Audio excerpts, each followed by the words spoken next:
നമസ്കാരം, പ്രവാസി മലയാളിയിലേക്ക് സ്വാഗതം. ക്യാർ ചുഴലിക്കാറ്റിന് ശേഷം ഒമാനെ ലക്ഷ്യമാക്കി നീങ്ങിയ മഹാ ചുഴലിക്കാറ്റ് സംബന്ധിച്ച് ഒമാൻ കാലാവസ്ഥ നിരീക്ഷണ കേന്ദ്രത്തിന്റെ പ്രത്യേക മുന്നറിയിപ്പ്.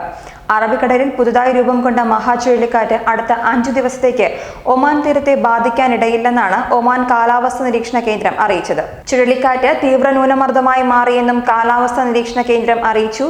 മണിക്കൂറിൽ 50 കിലോമീറ്ററാണ് കാറ്റിന്റെ വേഗത. അതേസമയം ഒമാൻ തീരത്തിന് സമാന്തരമായി തെക്ക് പടിഞ്ഞാറ് ഭാഗത്തേക്കാണ് ക്യാർ ചുഴലിക്കാറ്റിന്റെ സഞ്ചാരം. ഒമാനിലെ റാസൽ മദ്രക്ക തീരത്ത് 500 മീറ്റർ അകലെയാണ് കാറ്റിന്റെ സ്ഥാനം. 48 മണിക്കൂറിനുള്ളിൽ കാറ്റ് നിർവീര്യമാകുമെന്നും അൽ വുസ്ത, ദോഫാർ ഗവർണറേറ്റുകളിൽ ഒറ്റപ്പെട്ട മഴയ്ക്ക് സാധ്യതയുണ്ടെന്നും ഒമാൻ കാലാവസ്ഥ നിരീക്ഷണ കേന്ദ്രം ഇന്ന് മുന്നറിയിപ്പ് പുറപ്പെടുവിച്ചിട്ടുണ്ട്. അറബിക്കടലിൽ പുതുതായി രൂപം കൊണ്ട മഹാ ചുഴലിക്കാറ്റ് അടുത്ത 5 ദിവസത്തേക്ക് ഒമാൻ തീരത്തെ ബാധിക്കാനിടയില്ലെന്നും കാലാവസ്ഥാ നിരീക്ഷണ കേന്ദ്രം അറിയിച്ചു. അറബിക്കടലിൽ സ്ഥിതി ചെയ്യുന്ന കാറ്റിന്റെ കേന്ദ്രഭാഗത്തിന് മണിക്കൂറിൽ 116 കിലോമീറ്റർ വരെയായിരിക്കും വേഗത. ശക്തമായ ചുഴലിക്കാറ്റ് വിഭാഗത്തിൽപ്പെടുന്ന മഹാ വടക്ക് പടിഞ്ഞാറ് ദിശയിലാണ് സഞ്ചരിക്കുന്നത്.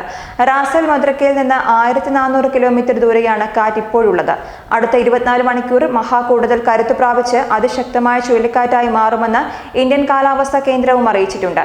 അതേസമയം തെക്ക് പടിഞ്ഞാറ് ദിശയിൽ നീങ്ങുന്ന ക്യാർ തീവ്ര ന്യൂനമർദ്ദമായ ദുർബലപ്പെടാനും സാധ്യതയുണ്ട്. മസീറ തീരത്ത് നിന്ന് നീങ്ങി അൽ വുസ്ത, ദോഫാർ തീരങ്ങൾക്ക് സമാന്തരമായാണ് കാറ്റ് ഇപ്പോൾ നീങ്ങുന്നത്.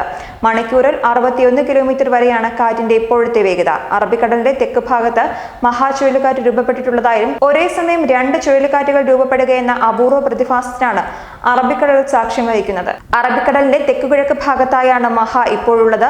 ക്യാറിന്റെ സഞ്ചാരപാത പിന്തുടർന്ന് ഒമാൻ തീരത്തേക്ക് എത്താനാണ് സാധ്യത.